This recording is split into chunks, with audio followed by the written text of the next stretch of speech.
गोगा जी अर्जन और सर्जन के कटे सर लेकर ददरेवा के महलों में आ पहुंचे। आखिर वही हुआ जिसका डर माता बाछल को हमेशा से लगा रहता था। गोगा जी के हाथों में अपने ही भाइयों के सर देख माता बाछल के क्रोध के सीमा ना रही।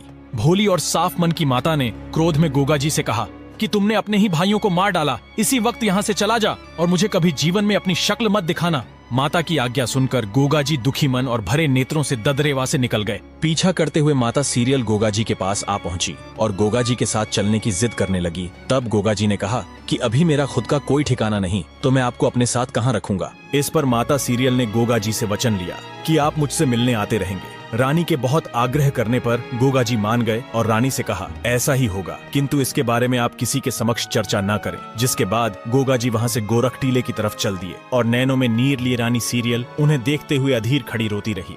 गोरख टीले पर पहुंचते ही गोगा जी ने गुरु चरणों में प्रणाम किया। जब गुरु गोरखनाथ ने गोगा जी से आने का कारण पूछा तो प्रत्युत्तर देते हुए गोगा जी ने कहा, अंतर्यामी गुरु, आप तो सर्वज्ञाता है, आपसे क्या छिपा है। मैं तो बस इतना बता सकता हूँ कि मैं अब पूर्ण रूप से आपकी शरण में आ चुका हूँ। गुरु गोरखनाथ ने मुस्कुराते हुए कहा कि जैसी तुम्हारी इच्छा। गोगा जी दिन में तपस्या में लीन रहते और रानी को दिए वचन अनुसार रात्रि में रानी सीरियल से मिलने चले जाया करते और सुबह ब्रह्म मुहूर्त के समय उठकर गोरख टीले पर लौट आते। गोगा जी को यह भय हमेशा लगा रहता कि कहीं माता ने उनको देख लिया तो उनकी आज्ञा का उल्लंघन हो जाएगा, लेकिन रानी सीरियल को दिया वचन भी निभाना जरूरी था। इस दुविधा में फंसे गोगा जी ने जब इसके बारे में गुरु गोरखनाथ को बताया तो गुरु ने कहा कि बेटा, शास्त्रों के अनुसार अपना दिया वचन निभाना ही एक क्षत्रिय का धर्म है, अतः अपने वचन का पालन करो। इसी प्रकार कुछ समय बीत गया और फिर तीजों का त्योहार आया।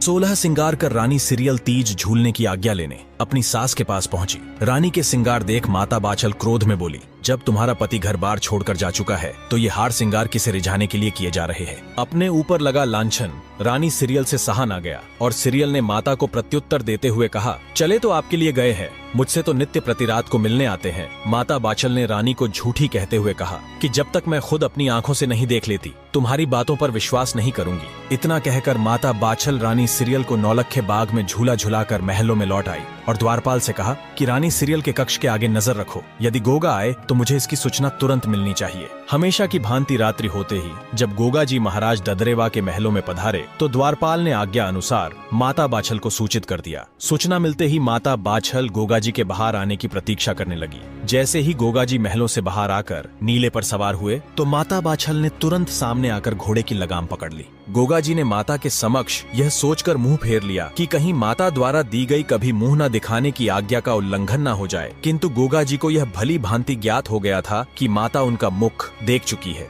इतने में काछल भी वहां आ पहुंची और माता बाछल से कहा, अगर गोगा को तुम नहीं मना सकती तो मुझे आज्ञा दो, जो जा चुके हैं वो वैसे भी कभी लौट कर नहीं आने वाले, अब क्यों वंश नाश करने पर उतारू है। इतना सुनते ही गोगा जी ने घोड़े को एड़ लगाई और नीला हवा से बातें करने लगा। माता बाछल और काछल दोनों पीछे से आवाजें देती रहीं। उन्होंने गोगा जी के पीछे घुड़सवार भी दौड़ाए, किंतु नीले की रफ्तार के आगे घुड़सवार हाथ मलते रह गए। हृदय पर पर्वत के समान भारी बोझ लिए गोगा जी गुरु चरणों में आ पड़े और कहा, गुरुवर, मैं अपनी माता की आज्ञा पालन करने में असमर्थ रहा, अब मेरा जीवन मरण सब एक समान है। तभी गुरु गोरखनाथ ने गोगा जी से कहा, पुत्र गोगावीर, भूलोक पर अभी तुम्हारा कार्य संपन्न नहीं हुआ और तुम्हारी आत्मा में जिस गूगल में छिपा कर लाया था वो कोई साधारण गूगल नहीं, अपितु वह गूगल देवताओं द्वारा किए गए समुद्र मंथन के दौरान प्राप्त हुआ था। गूगल के अंश से उत्पन्न होने के कारण तुम अजर अमर हो। गोगा जी ने गुरु गोरखनाथ को प्रणाम करते हुए कहा कि गुरुदेव, आप आदेश करें, आपकी क्या आज्ञा है। गुरु गोरखनाथ ने कहा, तुम्हें इस कलयुग के समय में दीन दुखियों की अरदास सुन उनका सहारा बनना होगा, अतः तुम उत्तर की तरफ जाओ और जहाँ सूर्य अस्त हो जाए वहीं धरती माता की गोद में स्थान ग्रहण करो। गोगा जी ने गुरु चरणों में प्रणाम किया और नीले पर सवार हो उत्तर की तरफ निकल पड़े। पहले ही बहुत समय बीत चुका था। संध्या होते होते गोगा जी ददरेवा से लगभग 92 किलोमीटर दूर आ पहुंचे और गोगा जी ने रेतीले टीलों की ओट में छिपते सूर्य देव को प्रणाम किया। दिन ढल चुका था। गोगा जी ने धरती माता से आग्रह किया कि मुझे अपनी गोद में स्थान दें। तभी अचानक धरती फटी और गोगा जी नीले घोड़े सहित मां की गोद में हमेशा हमेशा के लिए समाहित हो गए। लेकिन अभी भी जमीन से आधा बाहर निकला भाला और भाले पर लहराता ध्वज इस बात का प्रमाण दे रहा था कि गोगा जी इस स्थान पर समाधि ले चुके हैं। श्री गोगा महापुराण के अनुसार जब गोगा जी के समाधि लेने का पता दोनों रानियों को चला तो माता काछल और बाछल सहित दोनों रानियों ने गोगा जी के समाधि स्थल पर जाकर गोगा जी को पुकार लगाई कि वे उन्हें भी अपने साथ ले चले और देखते ही देखते पूरा परिवार धरती माता की गोद में समा गया। जब उमरपाल सिंह ने अपनों को खुद से दूर जाते देखा तो उन्होंने भी ऐसा करना चाहा, लेकिन तभी गुरु गोरखनाथ ने उन्हें रोका और कहा, एक राजा का धर्म और कर्तव्य अपनी आखिरी सांस तक अपनी प्रजा की सेवा करना है। अतः आप अपनी जिम्मेदारियां संभाले। कोई कहीं नहीं गया, केवल अपना भौतिक शरीर त्यागा है। सच्चे मन से देखें, सभी आपके साथ कण कण में विराजमान हैं। धरती माता की गोद में समाहित होने के कुछ समय पश्चात लोगों द्वारा गोगा जी को बार बार देखे जाने के दावे किए जाने लगे। कोई कहता उन्हें हरिद्वार के पास कजली वन में टहलते देखा, तो कोई कहता उन्हें गोरख टीले पर तपस्या करते देखा है। ददरेवा के किसान भी कभी कभी गोगा जी की झलक दिखने का दावा करते। किसी को विश्वास होता तो कोई अफवाह कहकर अनसुना कर देता। समय का चक्र चलता गया और कई सदियां बीत गईं। धीरे धीरे लोगों द्वारा गोगा जी को भुला दिया गया। आने वाली नई पीढ़ियों ने गोगा जी के बारे में कहीं कोई जिक्र तक भी नहीं सुना हुआ था। बस कुछ चुनिंदा स्थानीय बुजुर्गों को गोगा जी के बारे में ज्ञात था, वो भी सिर्फ इसलिए कि वे पीढ़ी दर पीढ़ी अपने बुजुर्गों से गोगा जी के बारे में सुनते आ रहे थे। लेकिन उनके लिए ये एक दंत कथा यानी कहानी से बढ़कर कुछ न था। और फिर वो अविश्वसनीय घटना घटी जिसकी कभी किसी ने कल्पना भी नहीं की थी। जहां गोगा जी महाराज ने समाधि ली, उसी स्थान के आसपास एक रामा नाम का राइका गाय चराता था। आपको बता दें कि राइका एक अति प्राचीन वर्ग है। राइका समुदाय के लोग मुख्य रूप से पशुपालन और खेती बाड़ी से जुड़े हुए हैं। रामा के पास बहुत सारी गायें थीं, लेकिन रामा कुछ दिनों से देख रहा था कि उनमें से एक गाय ने अचानक दूध देना बंद कर दिया है। इस गाय का नाम सूर्य था। रामा जब गाय चराने जाता तो देखता सूर्य गऊओं के झुंड में कहीं नजर ही नहीं आती, और शाम को जब लौटने का समय होता तो सूर्य आकर गायों के झुंड में मिल जाती। इसी प्रकार कई दिन बीत गए। माजरा क्या है पता लगाने के लिए रामा ने गाय पर नजर रखी। रोजाना की तरह जब गाय अपने झुंड से अलग होकर जाने लगी तो रामा भी गाय के पीछे पीछे चल पड़ा। गांव के एक बुजुर्ग ग्वाले लक्खी ने देखा कि वह गाय गोरख टीले की तरफ जा रही है और रामा उसके पीछे दौड़ा चला जा रहा है। जैसा कि उनके पूर्वज उन्हें बताते आ रहे थे कि गोगा जी उसी स्थान पर धरती में समा गए थे। कुछ ही क्षण बाद लक्खी ने देखा, घबराया हुआ रामा हांफता हुआ उनकी तरफ ही दौड़ा चला आ रहा है। लक्खी ने रामा से पूछा, क्या हुआ? आखिर इतने घबराए हुए क्यों प्रतीत हो रहे हो? तब रामा हांफते हुए बोला, गाय का पीछा करने के दौरान मैंने देखा वह गाय गोरख टीले पर जाकर एक स्थान पर रुक गई और फिर अचानक धरती फटी और धरती से कोई बाहर निकल कर आया। गाय के थन से अपने आप दूध की धारा निकलने लगी और जमीन से निकला वो शख्स दूध पी रहा था। लक्खी को रामा की बात पर विश्वास न हुआ और अगले दिन रामा लक्खी सहित कुछ अन्य गांव के बड़े बुजुर्गों को अपने साथ ले आया और सभी पेड़ की ओट में छिपकर यह अद्भुत दृश्य देखने लगे।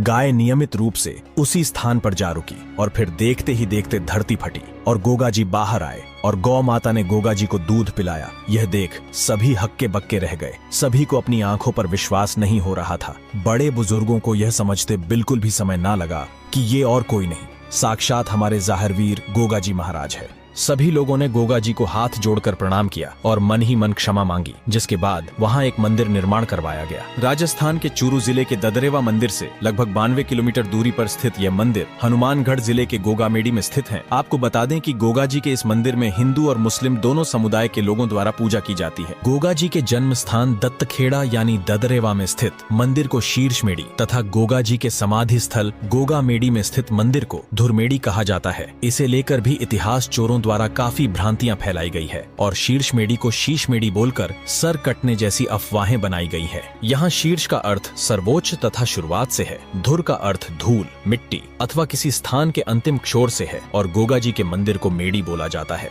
अतः गोगा जी के जन्म स्थान को शीर्षमेड़ी तथा समाधि स्थल को धुरमेड़ी कहा गया है। आखिर क्यों करते हैं मुस्लिम गोगा जी चौहान की पूजा? जी हाँ, केवल हिंदू मुस्लिम ही नहीं अपितु सिख व ईसाइयों के लिए भी गोगामेडी समान रूप से श्रद्धा का केंद्र है। गोगामेडी में जाहिरवीर गोगा जी महाराज की पूजा करने वाले पुजारी चायल मुसलमान गोगा जी के ही वंशज है, जो कि चौहानों की चायल शाखा से है। ये कायम खानी मुस्लिम कहलाते हैं। लेकिन आखिर ये हुआ कैसे? बही भाट द्वारा प्रमाणित गोगा जी की वंशावली कुछ इस प्रकार है।